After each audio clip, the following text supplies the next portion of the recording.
Hello and welcome. कैसे हो दोस्तों? आप सभी का स्वागत है इस वीडियो में। ये वीडियो एग्रीमेंट और कॉन्ट्रैक्ट के ऊपर बेस्ड है। बीकॉम पार्ट फर्स्ट के विद्यार्थियों के लिए ठहराव एवं अनुबंध। तो आइए चलिए देखते हैं इस चैप्टर में हमें क्या पढ़ने के लिए मिलता है और क्या सीखने के लिए मिलता है। जैसा कि आपकी स्लाइड के ऊपर आ रहा है,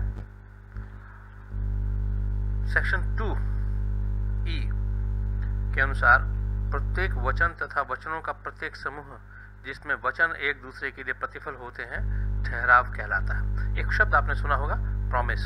ये हम अपने डेली रूटीन में बहुत इस्तेमाल करते हैं शब्द। इसी को हम हिंदी में वचन कहते हैं। जब हम एक दूसरे से किसी तरह का प्रॉमिस करते हैं, किसी काम को करने या नहीं करने के बारे में कोई बातचीत करते हैं, कोई बात कहते हैं, तो वो बात हमारी एक जब उसको एक्सेप्टेंस मिल जाती है तो हम उसे वचन कहते हैं या प्रॉमिस कहते हैं कि किसी काम को करने के लिए दूसरे पक्षकार ने हाँ कह दी, उसने मुझे प्रॉमिस किया है ये काम करने के लिए।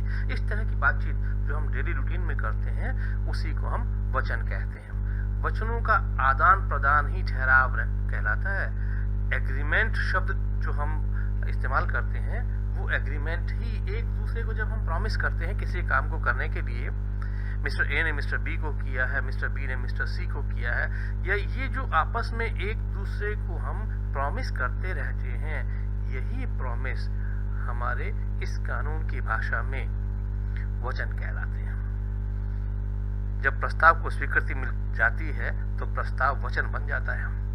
प्रपोजल किसी भी बात को करने या नहीं करने के लिए जब हम सामने वाले पक्षकार को कहते हैं ना कि आप प्लीज हमारे लिए ऐसा करेंगे, आप प्लीज हमारे लिए ये काम कर सकते हैं, जब दूसरा पक्षकार जिसके सामने ये बात हमने कही है, ये प्रस्ताव हमने रखा है, वो व्यक्ति उस पर अपनी स्वीकृति दे देता है, अपनी सहमति दे देता है और कह देता है कि हाँ मैं आपके इस प्रस्ताव के अनुसार किसी काम को करने के लिए तैयार हूँ, तो हम ये कहते हैं कि वो चीज़ हमारी प्रॉमिस हो गई है, वो चीज़ हमारा एक वचन बन गया है।